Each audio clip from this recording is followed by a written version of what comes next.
I am Nancy Gysin from Avula Safaris, and I am the sales representative and a fourth partner with Avula Safaris out of South Africa. The first thing I talk to clients about would be what kind of an experience they're looking for. Are they looking for a bow hunting experience? Are they looking for a rifle experience? Are they bringing non-hunters with them? Are they bringing multiple friends with them, or some bow, some not bow? Are we going to have a mixture? This way, Avula Safaris, with 3 different locations, we're able to place you what's more conducive to you and your adventure and what you want. The information that you give me helps me to put you in the lodge that's going to suit your needs and give you the best experience that you can have. It's one of the big advantages about Avula Safaris, having the 3 locations, different species, different types of terrain, young, old, handicapped, we can accommodate. But the answers I get from the client is what helps me to place them for their adventure. So starting at the beginning, the first thing that we have to do is schedule a week. So we help you with that as far as airlines. We can help you get your flights. I can tell you when is the best time to come to Africa, where you can save a little bit of money on flights, that you can now add additional species with that money that you would have spent on flights. On top of that, I can give you information on what would be the best time of year to come for bow hunting. Once we get the scheduled dates down and we get the airlines taken care of, which I will send an email to our agent, and between the 2 of us, we'll get them the flights and introduce them. They can talk directly at that point to the agents to make any adjustments if they need to move it ahead a day or back a day. We're very easy to work with in the schedule like that. With the 3 locations, it makes it easier for us. Once that is done, if you are a rifle hunter, the next thing I help you with is your paperwork for your firearm. There is a couple of pieces of paper we need. Some of them look intimidating. Give me 5 minutes on the phone with you, and I will walk you through the paperwork. It's 8 pages, but it is not necessary to fill out everything and not necessary to be intimidated. That's what I'm here for, to help you from start to end, from the flight to getting your trophies home. So once we have firearms paperwork filled out, I need a copy of your passport. We send an invitation letter with your name on it that says the dates that you're going to arrive, and then it'll say what firearm you're traveling. We send all of that to South Africa, and your permit is pre-pulled for your firearms permit. So when you arrive in Johannesburg, there is a meet and greet company, a liaison that we hire, and they meet you at the gate, and they will take you through to the South African police, clear your firearm into South Africa, and then you will meet another liaison in the lobby who will then turn you over to an Avula representative, or you'll get on another plane going to another destination depending on the lodge you're in. Okay? From there, there's a little bit of Avula paperwork that needs to be filled out, such as a photo release, client information, terms and condition, mostly the basic paperwork, same stuff you would fill out when you go on a hunt in the USA. So it's nothing out of the ordinary for an outfitter to ask you to do this paperwork. So there are a couple of big concerns that people ask me about. One is safety. Coming into South Africa, there's been a little bit of political unsettledness and things going on. Nothing different that we haven't had in the United States. Nothing to be afraid of. You have a liaison from you from the time you get off the plane till the time you get back on the plane. There is somebody with you all the time. You'll never be in an area where you'd have to be afraid to travel. We would never take you anywhere where it would be compromised. It's a very safe country to come to. Just like in the States, there's areas you should be and there's areas you shouldn't be. There's dangerous cities in the States. There's dangerous cities everywhere.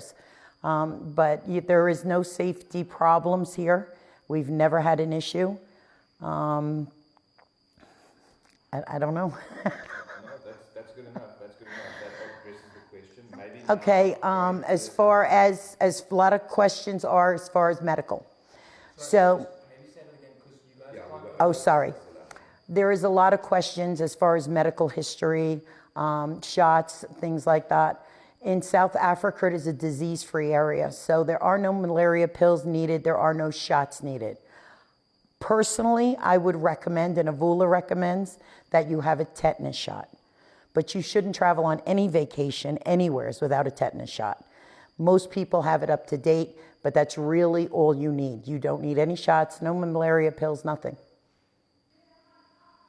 When it comes to booking a safari, there is a multitude of outfitters that you can pick from. You go to the shows and there's every other booth is South Africa. We kind of set ourselves apart from everybody else, first having 3 locations. Very family orientated. So if you decide you want massages, you want to do a Rhino Conservancy tour and see rhinos, we can do that with your family. You want to come and hunt for 5 days, spend 3 days touring, we can help you with that. Phone call to me, give me an idea of what you would like to do, whether it's wine tours, golf, caves, Table Mountain. Avula can assist you with all of that from start to finish. Because Avula Safari has 3 locations, the smallest location being 23,000 acres, going up to 30,000 acres and even exceeding that at 64,000 acres, we're able to offer people an experience that a lot of outfitters can't offer them. We do not mix clients. If I have a husband and wife that want to come over and have a great experience, maybe an anniversary, you're the only one at the lodge. I don't mix you with 10 other people. It's not a turnstile where you're going to come into camp and everybody goes out in a different direction.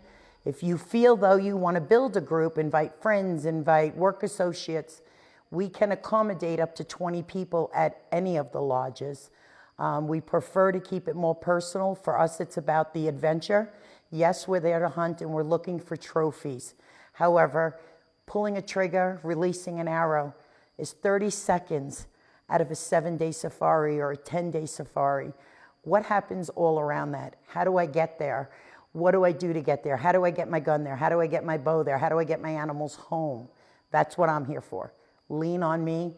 Tell me what you want to experience. If you want a tour, we can help you do all of that. Avula's opinion on taxidermy and your trophies would be, taxidermy is a very personal thing. What you might like, I might not like, and vice versa. My first suggestion is that you go on the website of a taxidermist from South Africa that we support, and I'll be glad to hook the link up with you, so that open up communications between you and a South African taxidermist. I would definitely ask them for a quote for dipping and packing and shipping, or tanning, taxidermy, and shipping. If you like the work that you see, again, it's a personal thing, but if you like it, I would 100% recommend giving them the opportunity to quote you on taking care of your trophies from start to finish. It's always nice to deal with one person from the minute it leaves our lodge to the minute to your doorstep. If you deal with one person, you always have that person to contact. Where are my trophies? Do I owe any money? What's the status? You don't have to deal with 3 or 4 different companies then. But it is a very personal thing. I will definitely help you. I can get you in contact with people that would be able to help you with all of that from start to finish. My father is an international hunter. And my first trip to Africa as a client, I was a little pressured into it. I had no plans on going. But I bought a package and I called up my father and I said, "Pop, I'm going to Africa." And he said, "No, you're not." I said, "Yeah, I am. I booked a trip to Africa." He says, "You can't go to Africa." I said, "Well, why can't I?"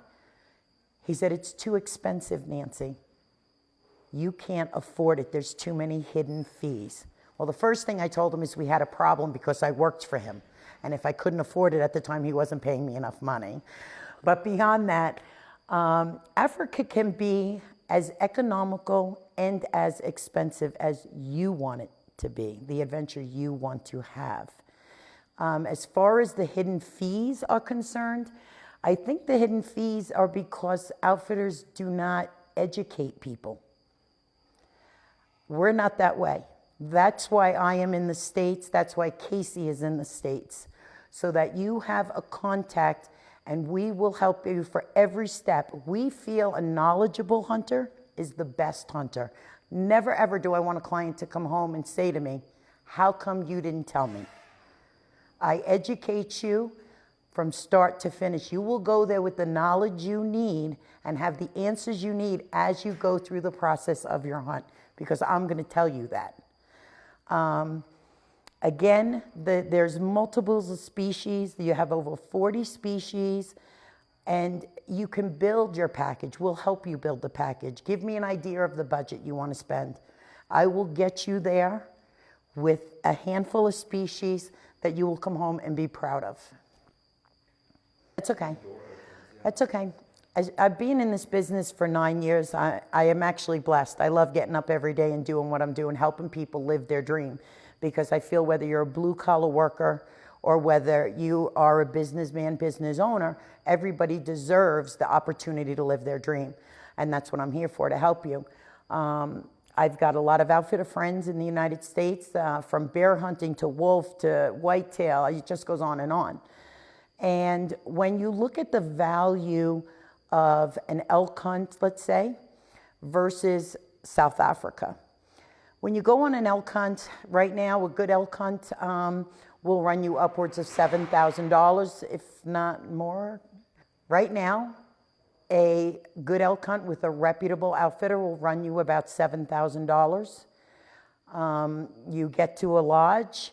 If you shoot your elk on the first day and it's a 5-day hunt, you're going to sit there for 4 days while your friends are still hunting.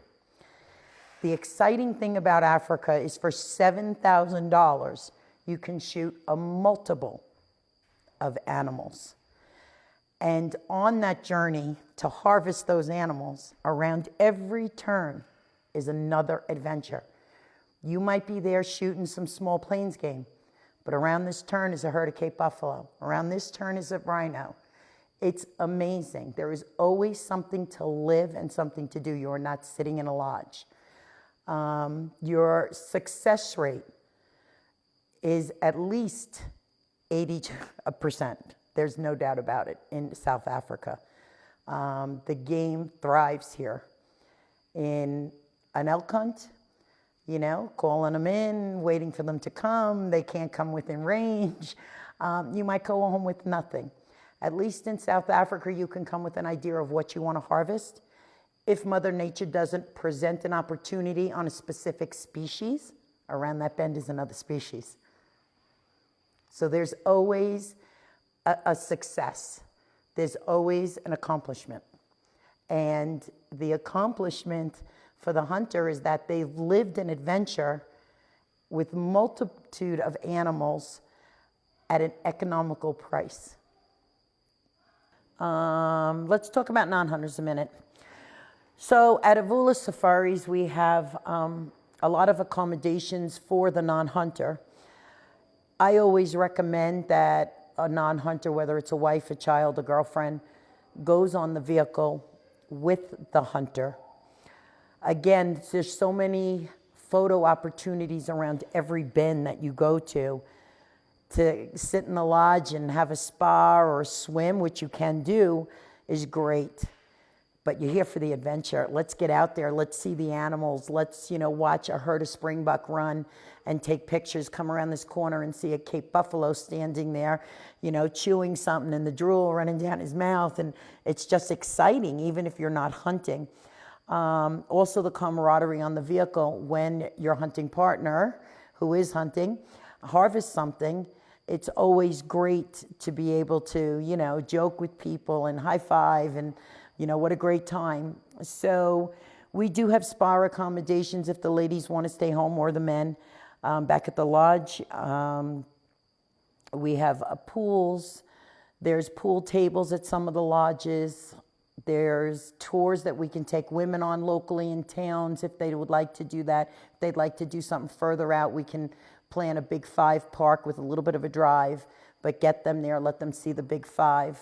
So there's a lot of things that for a non-hunter to be able to do, but my suggestion is get out there and do it and just see the animals and take as many pictures as you can, bring a couple SD cards, and you're good to go.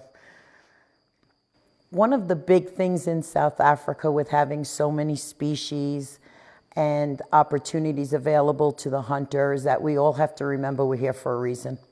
We're here for conservation. If it wasn't for hunters' dollars coming into South Africa, we would have a lot less variety of species available to us that have been here forever, along with the support that we give the trackers, the skinners, the housemaids, managers. It just goes all the way down the line, the economical growth that hunters bring in their dollars to South Africa. Plane tickets, hotels, taxis, whatever it is.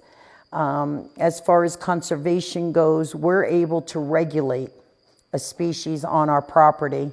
If we need X amount of kudu, we know we can harvest X amount of kudu. All the meat is kept at the lodge as far as the back straps, and that's what we feed our clients. Everybody wants to know what they're eating at nighttime when you give them a nice steak or a filet. That's the kudu you shot yesterday, or that's the gemsbok you shot the day before. Obviously, there's a lot more meat than clients. So we have a program where the last day of the hunt, we're able to butcher up a lot of this meat, and we package it up, and we call either a local school, an orphanage, and we're able to bring packages of meat to people. And if you've never been a volunteer for anything like this, it is the most humbling experience and heartwarming experience that you can ever do. I cry every time I go. No doubt about it, I cry. I'm going to start crying now. But to have a woman who's in her 70s and blind walk up and an 8-year-old boy who just hunted with his dad give her meat is incredible. It's very heartwarming. And we like to do that.